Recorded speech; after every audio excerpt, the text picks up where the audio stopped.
আসসালামু আলাইকুম প্রিয় দর্শক, অন্য মঞ্চের আলাপ চাইতায় আপনাদের সকলকে আমন্ত্রণ জানাচ্ছি। নির্বাচন এসে গেছে বাংলাদেশে 12ই ফেব্রুয়ারিতে।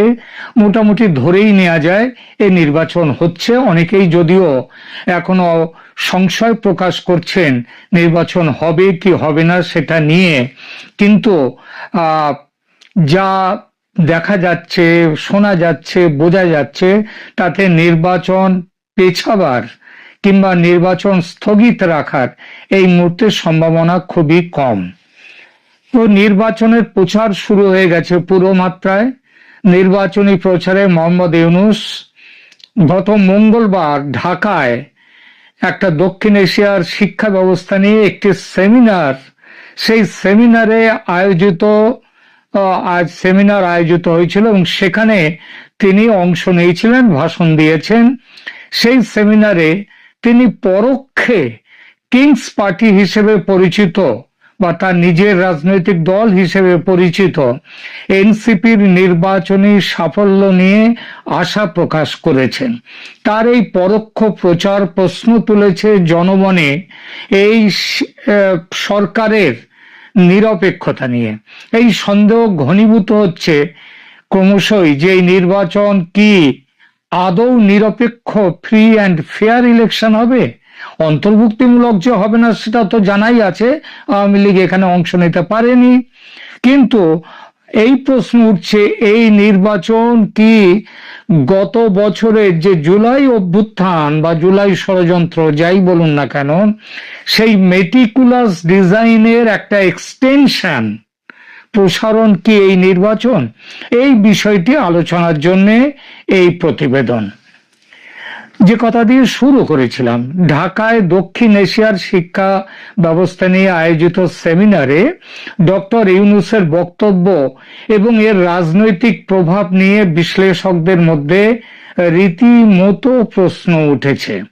সেই সভায় ভাষণ দিতে গিয়ে মোহাম্মদ ইউনূস খোলাখুলি এনসিপির তরুণ নেতাদের জয়ের আশা প্রকাশ করেছেন এবং সরকারে তারা অংশগ্রহণ করবেন, আগামী সরকারে সেই আশাও ব্যক্ত করেছেন। এনসিপি যেহেতু জামায়াতে ইসলামী দলের সঙ্গে জোট বেঁধে এই নির্বাচনী লড়াইতে নেমেছে, তাই যদি কেউ ধরে নেন যে মোহাম্মদ ইউনূস পরোক্ষে জামাত জোটের হয়ে প্রচার করছেন, তাহলে খুব বেশি অন্যায় কি হয়? আর এই জন্যই প্রশ্ন উঠেছে, মোহাম্মদ ইউনূসের ভূমিকা কি আদৌ নিরপেক্ষ, না গত বছরের জুলাই ষড়যন্ত্র বা জুলাই অভ্যুত্থান যে নামেই বলুন না কেন, তার মেটিকুলাস ডিজাইনের বর্ধিত রূপ এই নির্বাচন। আওয়ামী লীগ এই নির্বাচনের বাইরে। এবার যদি এই দুর্নীতির নির্বাচন হয় এবং তার ফলে বিএনপি যদি বেরিয়ে যায়, তাহলে -2 ফর্মুলার বাস্তবায়ন হয়। এই সম্ভাবনার ইঙ্গিত পেয়ে বিএনপি হঠাৎই তটস্থ হয়ে উঠেছে, দাবি করছে তত্ত্বাবধায়ক সরকারের অধীনে নির্বাচন করার। যে দাবি তারা করে আসছে 2014, 2018 এবং 2024 থেকে।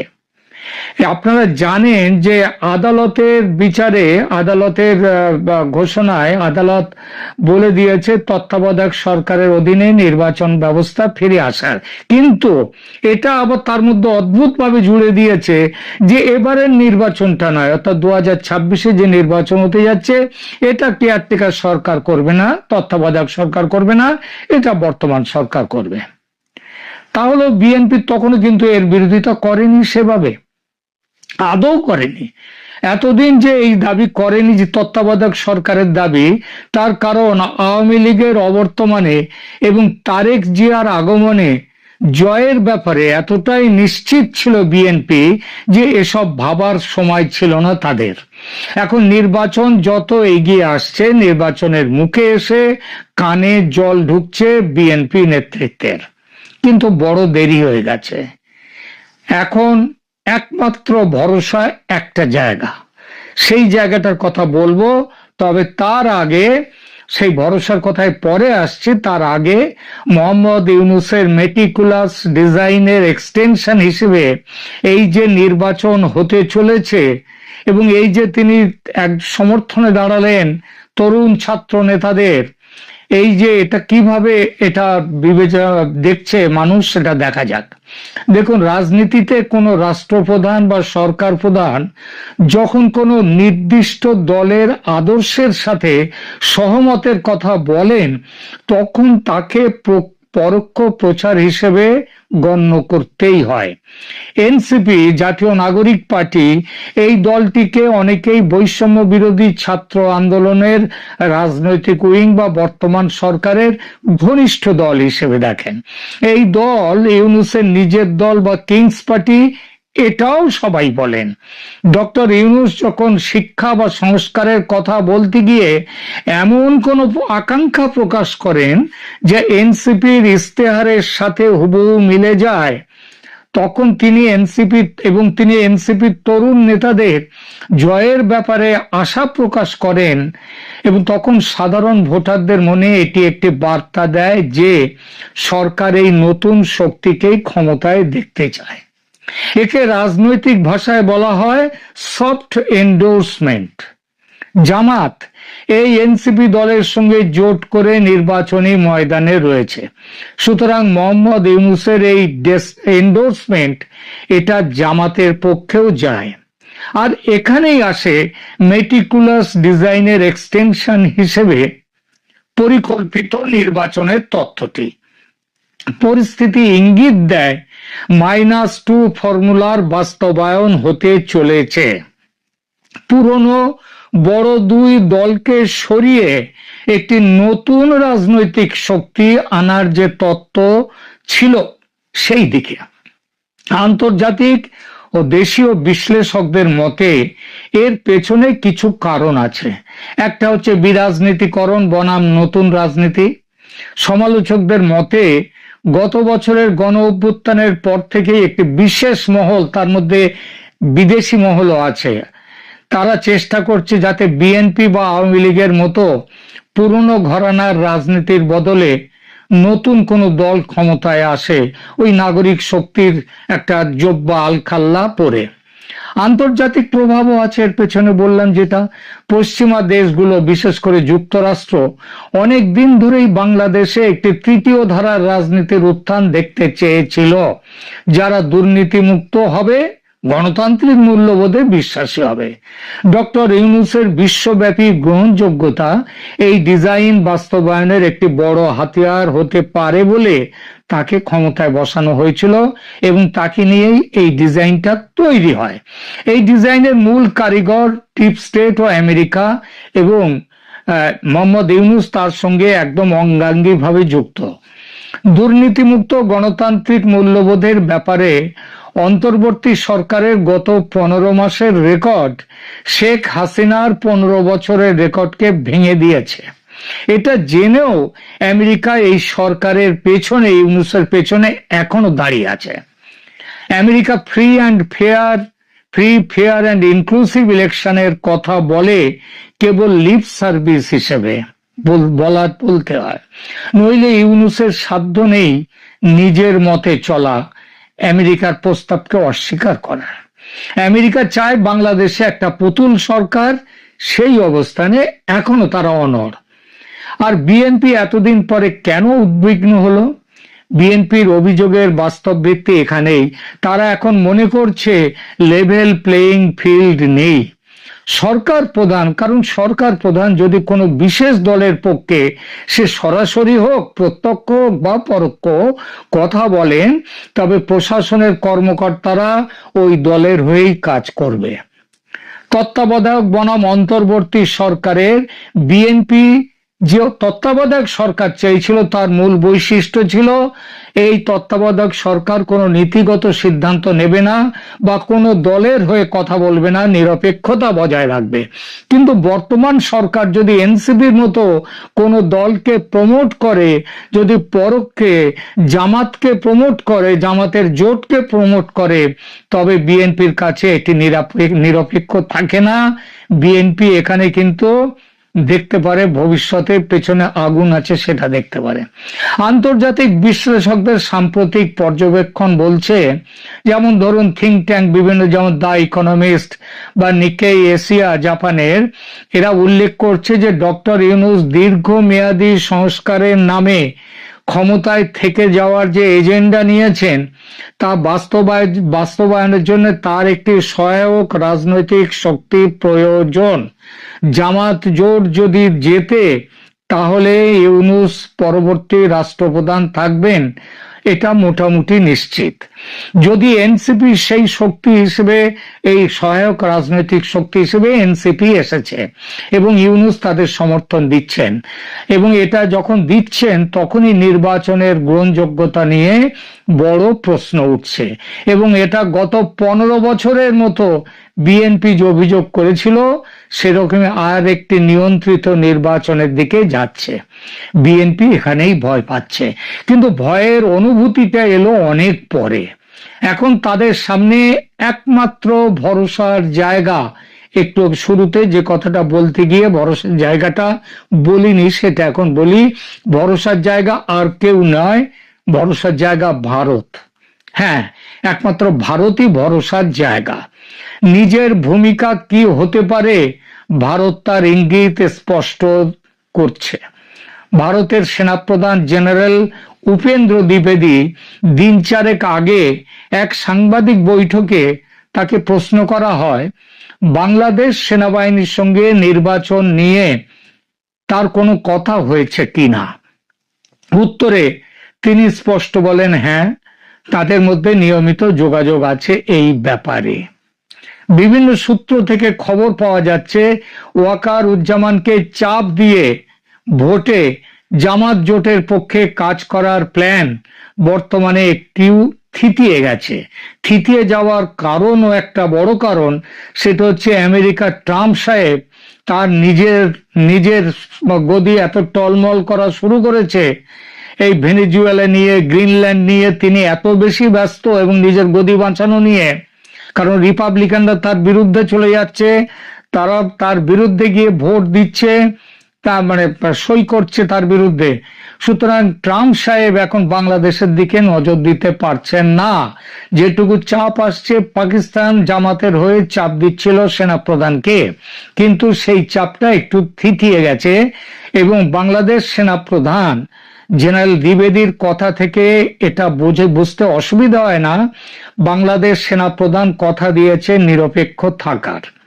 এই সংবাদ সম্মেলনে ভারতীয় সেনাপ্রধানকে পাকিস্তানের সঙ্গে বাংলাদেশের বর্তমান সরকারের ক্রমবর্ধমান সম্পর্কের উন্নতি, পাকিস্তান থেকে যুদ্ধ বিমান ক্রয়, ভারতের আকাশ দিয়ে ঢাকা থেকে করাচি যাওয়ার বিমান ভারতের আকাশ সীমা দিয়ে যাচ্ছে, এবং অন্যান্য নানা রকম চুক্তি নিয়ে পাকিস্তানের সঙ্গে এই ব্যাপার নিয়ে ভারত কি ভাবছে, এই প্রশ্ন করা হলে জেনারেল দ্বিবেদী বলেন এই প্রশ্ন তখনই গুরুত্ব পাবে যখন নির্বাচন উত্তর সরকার 5 বছরের জন্য হবে নাকি 4-5 মাসের জন্য হবে। প্রশ্নটা কিন্তু তার যে উত্তরটা কিন্তু খুব মেপে ঝুঁকে কথা বলা, এই উত্তরের বিস্তৃত ব্যাখ্যা তিনি দেননি। তবে বিশ্লেষকদের মত হলো বিএনপি যদি সরকার গঠন করে, বিএনপি সরকার গঠন করলে দেশের সত্যিকারের গণতান্ত্রিক কাঠামো, গণতান্ত্রিক পরিমণ্ডল, সংখ্যালঘু সুরক্ষা, আইনের শাসন, এগুলো প্রতিষ্ঠা করতে 4-5 মাস পরে আবার নির্বাচন হবে, এবং সেই নির্বাচন হবে আওয়ামী লীগকে নিয়ে। এরকম একটা সমঝোতা করেই নাকি তারেক জিয়া ফিরেছেন বাংলাদেশে, এবং বাংলাদেশ সেনাপ্রধান ওয়াকার উজ্জামান নাকি তার দোদুল্যমানতা কাটিয়ে এই সমঝোতার অন্যতম শরিক হয়েছেন। বিএনপির ভরসার জায়গা এখানেই। ধর্মীয় মৌলবাদীদের হারিয়ে দুঃশাসনের অবসান করে বাংলাদেশকে গণতন্ত্রের পথে নিয়ে আসার, উন্নয়নের পথে নিয়ে আসার অভিযানে বিএনপিকে নিয়ে এগোতে চাইছে ভারত। এই অভিযানে পরোক্ষ সায় নাকি আছে শেখ হাসিনার আওয়ামী লীগেরও। এরশাদের বিরুদ্ধে লড়াইতে একদিন হাত মিলিয়েছিলেন শেখ হাসিনা এবং খালেদা জিয়া। পতন হয়েছিল এরশাদের। মোহাম্মদ ইউনূসের স্বৈর শাসনকে পরাজিত করতে আবার ঐক্যবদ্ধ হতে হবে বাংলাদেশের সবচেয়ে বড় দুই গণতান্ত্রিক শক্তিকে। তারা সফল হলে তবে তারা নিজেরা যেমন বাঁচবে, দেশ বাঁচবে। ব্যর্থ হলে কেউ বাঁচবে না। তাকিয়ে থাকতে হবে আমাদের ভবিষ্যতের দিকে। ভবিষ্যৎ কি বলে?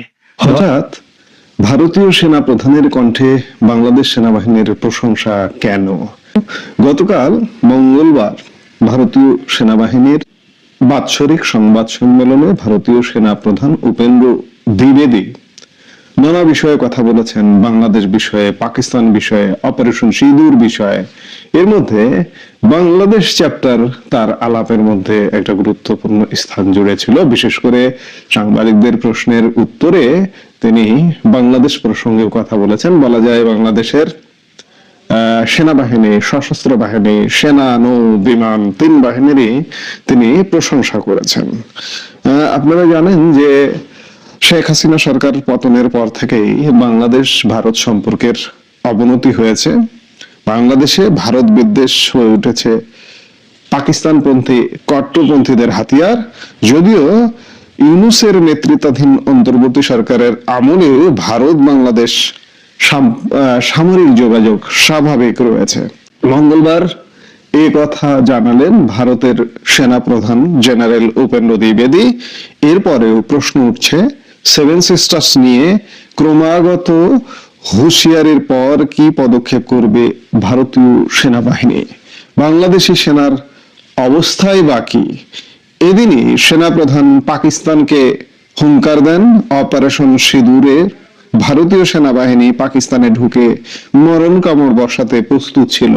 মনে করেন 1971-এর যুদ্ধের কথা।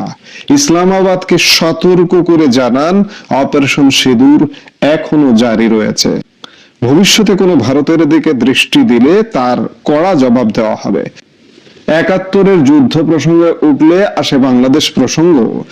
যে মুক্তিযুদ্ধকে পদ্মাপাড়ের স্বাধীনতা যুদ্ধে ভারতের অবদানকে মুছে ফেলতে পাকিস্তানপন্থী মৌলবাদীদের সঙ্গে কাঁধে কাঁধ মেলাচ্ছে ইউনূস সরকার।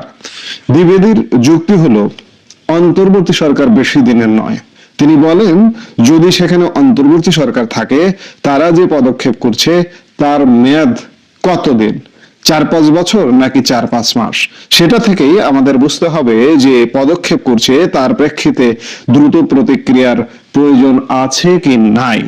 এরপরে তিনি জানান যে বাংলাদেশি ফৌজের সঙ্গে ভারতীয় সশস্ত্র বাহিনীর যোগাযোগ রয়েছে। তারা ভারত বিরোধী পদক্ষেপ করছে না। তিনি বলেন আমরা ওখানে প্রতিনিধি পাঠিয়েছিলাম, বিভিন্ন স্তরে কথা বলেছেন তারা। আমার সঙ্গে ওদের যোগাযোগ রয়েছে, মানে বাংলাদেশের সেনা প্রধানের ভারতীয় সেনা প্রধানের সাথে যোগাযোগ রয়েছে। নৌসেনা প্রধান ও বায়ুসেনা প্রধানেরও তাদের স্তরে কথা হয়েছে, যাতে কোনো স্তরেই কোনো ভুল বোঝাবুঝি না হয়। এখানেই না থেমে বাংলাদেশ সেনা সম্পর্কে ইতিবাচক মন্তব্য করেন সেনাপ্রধান উপেন্দ্র দ্বিবেদী।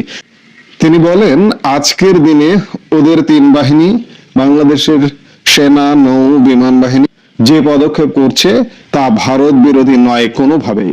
উভয় সেনার মধ্যে স্বাভাবিক সম্পর্ক রয়েছে বলে জানান তিনি। বলেন ওদের অফিসারেরা এখানে প্রশিক্ষণের জন্য আসেন, আমাদের অফিসাররাও যান। ভারতের সেনাপ্রধান বাংলাদেশ সেনার প্রশংসা করলেও শেখ হাসিনার পতনের পর ভারত বাংলাদেশ পাকিস্তানের কূটনৈতিক সম্পর্কে ব্যাপক বদল এসেছে। একদিকে যেমন শেখ হাসিনাকে আশ্রয় দেওয়া, সংখ্যালঘু নির্যাতন, দূতাবাসে হামলায় ভারত বিদ্বেষ বুঝিয়ে দিচ্ছে বাংলাদেশ অন্তর্বর্তী সরকার, তেমনি পাকিস্তানের সঙ্গে সর্বস্তরের সম্পর্ক মজবুত করছে ঢাকা। বাদ পড়ছে না সামরিক সম্পর্ক।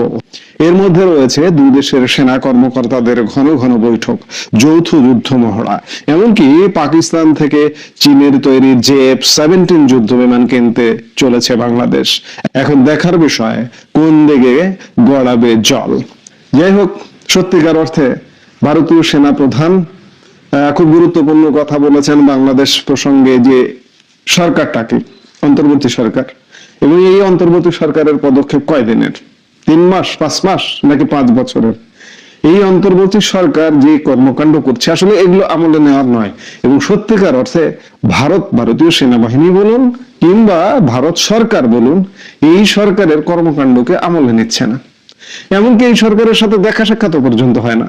আপনারা কদিন আগে দেখলেন যে এস জয়শঙ্কর বাংলাদেশ সফরে এলেন, কিন্তু সরকারের কারো সাথে দেখা হয়নি।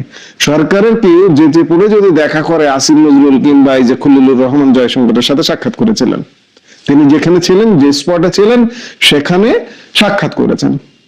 এটা তো আর ভারত সরকারের আগ্রহ নিয়ে এই সরকারের সাথে সাক্ষাৎ বলা যাবে না।